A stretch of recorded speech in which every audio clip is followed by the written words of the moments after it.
파스칼의 원리와 연관된 것으로 부력이 있습니다.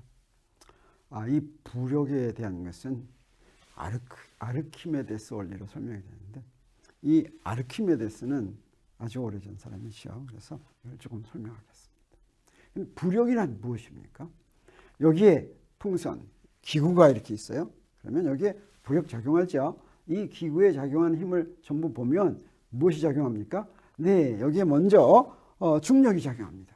여기 질량이 있으면 지구가 잡아다니는 힘이죠. 자, 이것은 지구가 풍선을 아래로 잡아다니는 힘입니다. 근데 이 기구는 아래로 떨어지지가 않아요.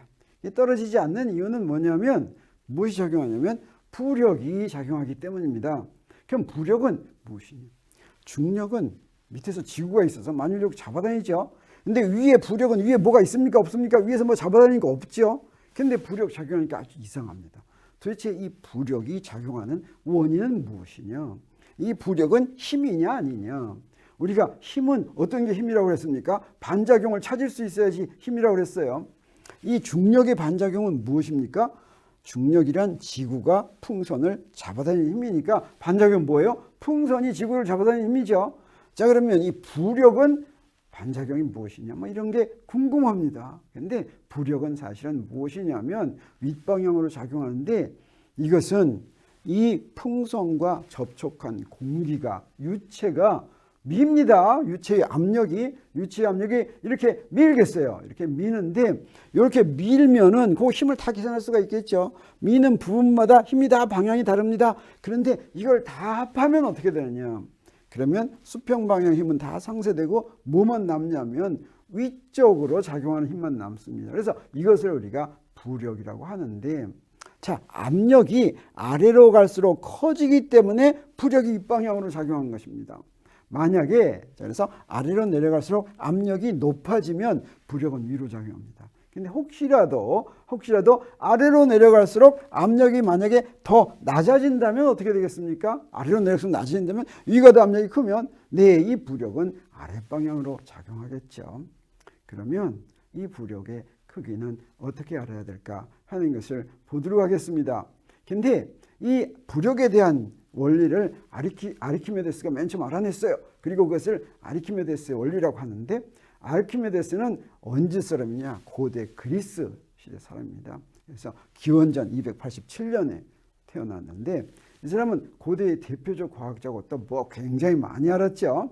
그 다음에 유명한 게 뭡니까? 임금이 금관을 놓고서 이 금관이 순금인지 아닌지 금관을 쪼개보지 않고 녹이지 않고 알아내라고 그랬죠.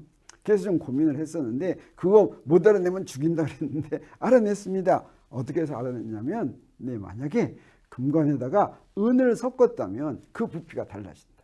그래서 이걸 어디다 집어넣었어요? 물에다 집어넣었어요. 그래서 흘러요. 그래서 금관과 같은 무게의 금을 물에다 집어넣어서 흘러나온 물의 부피하고, 그 다음에 금관을 집어넣어서 흘러나온 물의 부피하고 비교했습니다. 이 비교해서 같으면 어떻습니까? 순금이다라고 하는 것을 알고, 만약에 금관의 경우에 더 많이 흘러나왔으면 여기에 은 섞었다고 하는 것을 우리가 알 수가 있습니다. 은을 몇 % 섞었는지까지 알 수가 있어요. 그래서 금관이 가짜라는 것을 금관을 쪼개보지 않고 녹이지 않고도 알아냈다라고 하죠. 또 유명한 게 아르키메데스는 신통한 걸 많이 만들었습니다. 막 전쟁할 때 로마 함대가 이렇게 침략하니까 거대한 기중기 같은 걸 만들어 가지고 갈고리로 그냥 배를 갖다가 싹 들어 올려 버렸습니다. 뭘 이용해서? 지뢰를 이용해서. 또는 어때요? 거대한 거울을 이용해 가지고 화경을 만들어서 이게 돋보기를 이렇게 하는 거죠. 그래가지고 막 태워버리고 이랬죠. 그리고 또 뭐도 있냐면, 여기서 배에 물이 차니까 그 물을 갖다가 빼기 위해서 이렇게 스크루, 이걸 아르키메데스 스크루라고 합니다. 돌려가지고 물을 이렇게 양수기입니다. 오늘날 양수기를 만들고, 벌써 옛날에 3000년 전에 이런 것을 한 사람이었습니다. 그런데 아르키메데스 원리는 뭐냐면, 파스칼 원리, 뉴턴의 운동법칙 이런 거 모르더라도 아주 신통합니다. 여기에 이제 어떤 물체가 있어요. 그 물체 저울 딱 쟀더니 무게가 10입니다. 무게가 10. 근데 이걸 갖다가 물속에 집어넣었어요. 근데 물속에 집어넣었더니 무게가 9인데, 그때 여기에 이 유체가 찰랑찰랑합니다. 그래서 집어넣었더니 흐르겠죠. 그 흘렀더니 고기가 딱 얼마냐? 요 놈의 무게가 딱 1이다라고 하는 겁니다. 그래서 요 가벼워진 정도가 뭐하고 똑같으냐면 여기서 흘러내린 무게하고 똑같다라고 하는 것을 알아냈습니다. 물체를 유체 속에 담그면 흘러나온 유체의 무게만큼 저울의 눈금이 감소한다. 사실은 무게가 감소한 이유가 오늘날 우리가 알면 뭐 때문에 감소했습니까? 부력 때문에 감소했죠. 이 부력이 바로 무엇과 같습니까?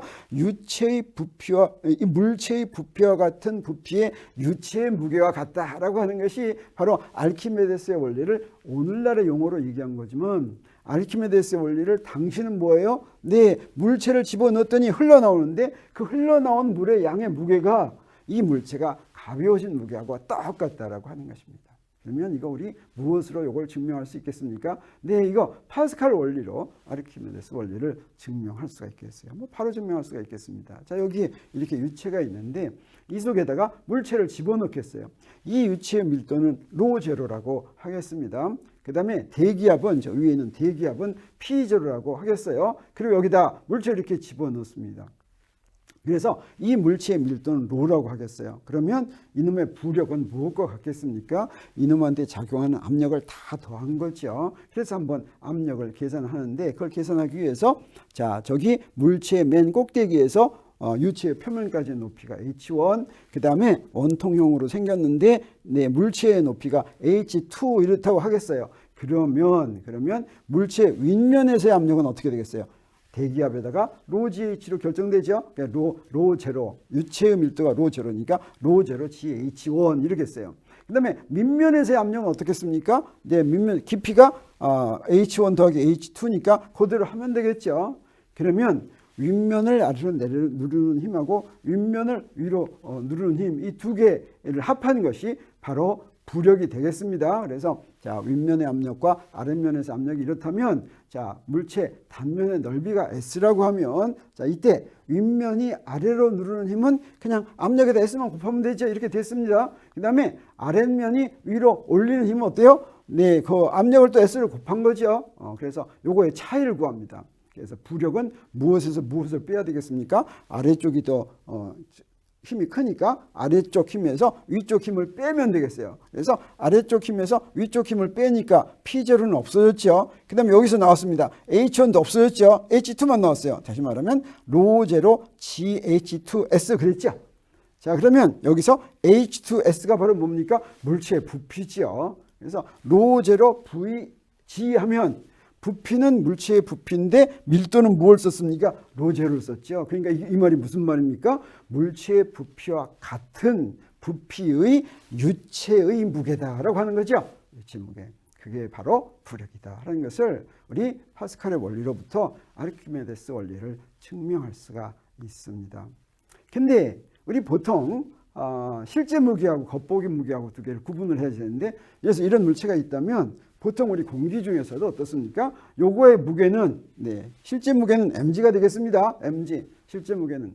근데 이놈한테는 공기가 비록 가볍지만 공기 뭐가 존재합니까? 공기의 부력이 있죠. 공기의 부력. 그래서 겉보기 무게는 뭐냐면 사실은 이 겉보기 무게는 실제 무게에서 부력을 뺀 것이어야 됩니다. 그래서 한번 보도록 하겠어요. 그런데 여기에 공기 중에서 물 경우를 한번 들어보도록 하겠어요. 뭐 이제 밀도가 다른 여러 가지가 있으니까 물을 한번 예로 봐가지고 물의 겉보기 무게는 실제 무게보다 얼마나 많이 다를까 하는 걸 보겠어요. 그래서 우리 공기 중에서 겉보기 무게를 가지고 실제 무게를 다 계산하지 않아도 괜찮을까 하는 걸 보도록 하겠습니다. 그러면 밀도를 알아야 되겠어요. 물의 밀도는 얼마라고 그랬습니까? 네, SI 단위계로 1000이라고 그랬죠. 그 다음에 공기의 밀도는 어떻습니까? 공기의 밀도는 1.2 1000분의 1에 해당합니다. 그래서 겉보기 무게가 실제 무게의 몇 %인지를 알려면 이렇게 하면 되겠어요. 자, W는 mg 이렇게 계산하고 그 다음에 부력은 이렇게 계산했습니다. 그래서 겉보기 무게에서 실제 무게를 이 겉보기 무게는 이렇게 됐으니까 이 겉보기 무게는 이렇게 표시할 수가 있는데 실제 무게의 비례로 하려면 어떻게 돼요? 이걸 W로 나누면 되겠죠. W로 나누면 요게 됩니다. 요거 1 마이너스 로분의 로 프라임. 근데 1 마이너스 로분의 로 프라임 뭡니까? 1 빼기 1000분의 1.2니까 계산했더니 0.9988입니다. 이건 뭐예요? 네, 겉보기 무게가 실제 무게의 99.88%, 99.9%네요. 그래서 웬만한 경우에 공기에 의한 부력은 무시해도 무게를 구하는데 별 큰 차이가 없다라고 하는 것을 우리 알았습니다. 그러면 예제 하나 풀어보도록 하겠습니다. 무슨 예제냐면 여기 빙하가 있는데 이 빙하는 뭐예요? 바다에 얼음이 떠 있는 거죠. 저기 빙하가 보입니다. 그러면 저 빙하에 보면 그 밑에 얼음이 있다는 뜻이에요. 얼마만큼의 얼음이 있을까?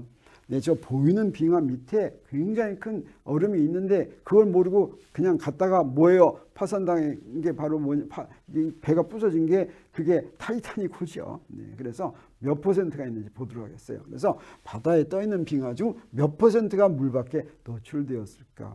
여기서 우리가 이용하는 건 뭐냐면 자, 밀도, 바닷물의 밀도하고 얼음의 밀도를 가지고 계산할 수가 있겠습니다. 바닷물의 밀도는 그냥 순수한 물의 밀도보다 조금 큽니다. 그 다음에 얼음의 밀도는 물의 밀도보다 상당히 작습니다. 한 10%가 더 작죠. 그래서 이것으로 계산하면 떠 있다고 하는 조건은 무엇입니까? 빙하 전체의 부피를 V라고 하고 그 다음에 물에 잠긴 부피를 V'이라고 하면 떠 있으려면 어떻게 해야지 돼요? 자, 빙하에 작용하는 중력은 이건 뭡니까? 빙하에 대한 중력은 요거 얼음의 밀도에다가 전체 부피를 곱하고 G를 곱해야 되겠죠. 그 다음에 부력은 어떻습니까? 부력은 잠긴 부피에다 뭘 곱해야 되겠습니까? 바닷물의 밀도를 곱해야 되겠죠. 그래서 잠긴 부피에다가 바닷물의 밀도를 곱해서 G 곱한 겁니다. 근데 떠 있으려면 이 둘이 어때야 되겠어요? 중력하고 부력이 평형을 유지해야 되겠습니다. 그래서 떠 있을 조건은 mg는 b니까 자, 그러면 여기서 mg는 b 저 두 개 갖다가 놓으면 g가 상쇄되니까 뭘 알 수 있습니까? 로 프라임 v는 로 v 프라임 이렇게 알 수 있죠. 그래서 부피의 비율을 구하면 자, 노출된 부분은 전체 부피에서 잠긴 부분 빼면 되겠죠. 그래서 v-v 프라임을 v로 나누면 그것은 1-v분의 v 프라임인데 바로 이 시기에서부터 v분의 v 프라임은 로분의 로 프라임하고 같죠. 그래서 계산하니까 어떻게 됩니까?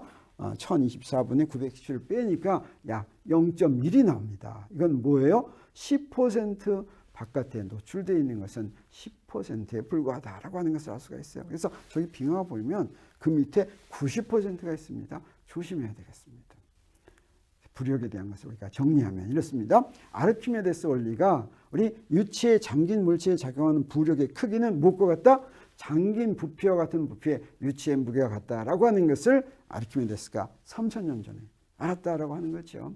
그런데 이건 뭘로 설명할 수가 있어요? 이건 파스칼 원리로 설명할 수가 있는데 파스칼 원리는 또 어디서부터 나온 거예요? 네, 이것은 뉴턴의 운동법칙으로 나온 것이다 라고 하는 것을 우리 알았습니다. 그러면 이제 우리 정지한 유체에 대해서는 이제 이 정도 하고 자, 정지한 유체 내에서의 압력은 파스칼의 원리를 이용해서 구할 수 있다 알았습니다. 그러면 흐르는 유체 어떻게 하는지